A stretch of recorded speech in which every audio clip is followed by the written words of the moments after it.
السلام علیکم زما خوږو درنو پښتنو زما وروڼو خویندو ستاسو خور پښتنه د پښتنه ټي وي نه ستاسو په خدمت کې حاضره ده د یو نوي ټاپک سره او نن ټاپک د باره کې د یخنیانو باره کې وروړی دی څنګه چې تاسو ته پته ده چې یخنیانې سټارټ شوې او یخنیانو سره ډیره زیاته د افسوس خبره ده چې هغه حادثې هم زیاتې شوې چې کوم د یخنۍ په وجه زمونږ وروڼه خویندې د ځان ګرمولو دپاره په کمرو کې چوله ولګوي د سوی ګیس والا هغه چوله ولګوي هغه آن کي او بیا هغې نه کمې مسلې جوړیږي نو هغه د هغې په وجه نو زه نن خبرې تاسو سره دې باره کې کول غواړم چې زما وروڼو خویندو کله چې د شپې تاسو ویده کېږئ ډېرې حادثې راغې او موږ ته خپل وروڼه خویندې ډېر خواږه او ډېر ګران دي نو مایل چې دا خو د ډېر ضرور د تاسو سره دا خبرې شیر کول نو زما وروڼو خویندو کوم حادثې چې پیښې شوې هغوی هم څه داسې کم عقل سوچ نه و کړی چې موږ به دا چوله خپله کمره کې ټوله شپې دپاره کولو پرېږدو د هغې ټولو خیال دی چې کله هغې خپل بیډ ته خیږي نو ویده کېدو ټایم شي هغې دې ټایم کې چوله په کمره کې آن کړي او هغې وایي چې 2 ګنټې بعد به زه پاسم او زه به بیا دا بند کم نو اینه بعد به بیا ویده شمه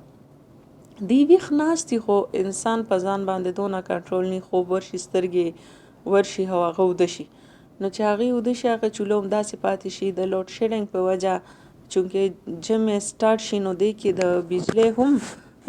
د بجلی هم لوډ شیډینګ کېږي او دې کې د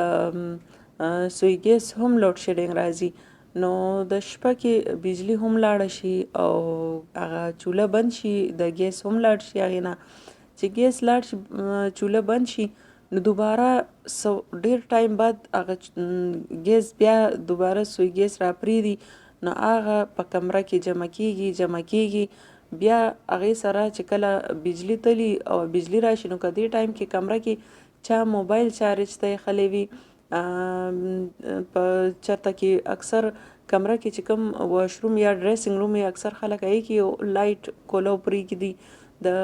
لږې رڼا دپاره روشنۍ دپاره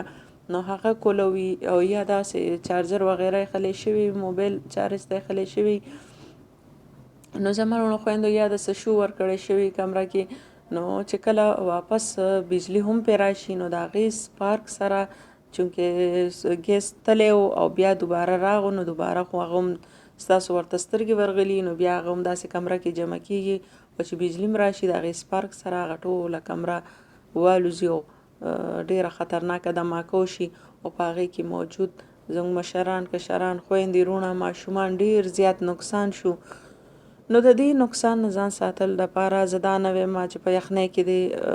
څوک کمره نه ګرمه یا خو ضرور دا لازمي ده خو د هغې د هر یو کار چې تاسو کوئ د هغې یو خپله طریقه وي نو تاسو به داسې کوئ تاسو داسې وکئ چې کله تاسو ویده کېږئ نو د هغې نه مخکې چې کله تاسو لمونځ کوئ هغه ټایم تاسو چوله دننه کوئ هغه ولګوئ تاسو چې کله د ماسخوتن لمونځ کوئ بیا تاسو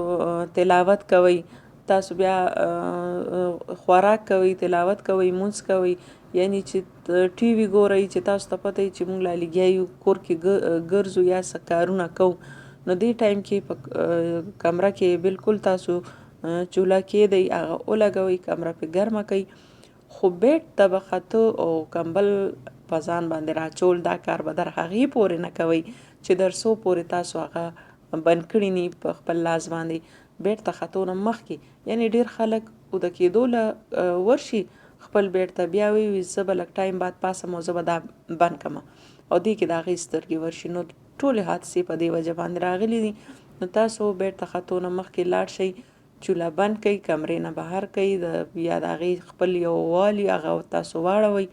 یعنی کمپلیټه لاک شو او بیا یې نه بعد تاسو بالکل خپل بیډ ته وخیږئ نو دا مسله به تاسو سره نه پیښیږي چې کوم زموږ ډېر وروڼو خویندو سره پیښې شوې ډېر کورونه ترې وران شو ډېر پکې وفات شو زموږ وروڼه خویندې په دې حادثو کې ډېر مشران پکې وفات شو نو چونکې مشران کمزوري وي یخني نشي برداشت کولی تاسو ورته چوله کېدئ هغه شپه کې ترې نه بیا داسې لویه حادثه پیښه شي زما وروڼه خویندو د دې خبرو ډیر زیات خیال ساتئ. په موږ خپل وروڼه خویندې ډیر زیات ګران دي او دا ضروري خبرې وې دا ما تاسو سره شیر کول غوښتل چې دا ورځې سټارټ دي د یخنۍ او دې کې ډیر زیات واقعیت داسې مخې ته راځي چې د سوی ګیس لیک کېدو په وجه باندې کور والوته، کمره والوته، خلک پکې وسوځېده، ماشومان وسوځېده، تر دې پورې چې دلته موږ پورې نږدې دا واقعیت وشو چې په هغې کې د ماشومان د هغې مور د هغې پلار دا ټول پکې وسوځېدل. مطلب ماشومان یې وفات شو، کوروالی وفات شوه چې کوم دغه ماشومانو والد صاحب و هغه ډېر په انتها زخمي و، بیا څه وخت بعد هغه وفات شو. نو مطلب د داسې غټو غټو حادثو نه زما وروڼو خویندو د یخنۍ نه انسان نه خرابېږي، مطلب داسې واقعه نه کېږي انسان سره. که یخنۍ ډېر هم زیاتوي هغې نه وخت تېرېدی شي. که تاسو د کپړو د لاندې چې کوم کلو د کېږي لوی وړو ټول ته ګرم سویټر واچوئ، ګرم کمیس واچوئ، د پاسه بیا ګرم سویټر واچوئ، ښه ګرمه کمبل راکاږئ، نو هغې نه تاسو داسې غټ حادثو کې نه ګیرېږئ. خو چې کوم تاسو یو دا چوله دننه که یو تاسو کولو پرېږدئ نو هغې نه بې انتها غټ واقعات غټ حادثات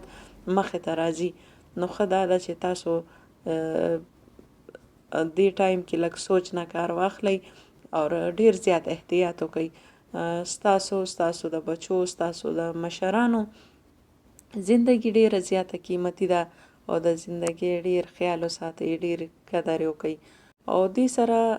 خپلې پښتنې خور له ورکئ اجازت د پښتنه ټي وي نه. اور پروګرام به زه په دې دعا سره ختموم او تاسو ټول ضرور آمین وایي، چونکې کومه دعا په شریکه وشي نو هغه الله ضرور قبلوي. چې زمونږ پښتانه وروڼه خویندې، زمونږ مسلمان وروڼه خویندې چې د دنیا په هر ګوټ کې دي، په هر ملک کې دي، په هر ځای کې دي، نو ای لوی الله ته په خپل حفاظت کې وساتئ، حفاظت یې وکړئ اور د هر قسمه شر او فساد نه محفوظ وساتئ، د غیر مذهب او د شر او د فساد نه محفوظ وساتئ. یا الله په مونږ ټولو مسلمانانو رحم کرم فضل وکړئ. آمین ثم آمین.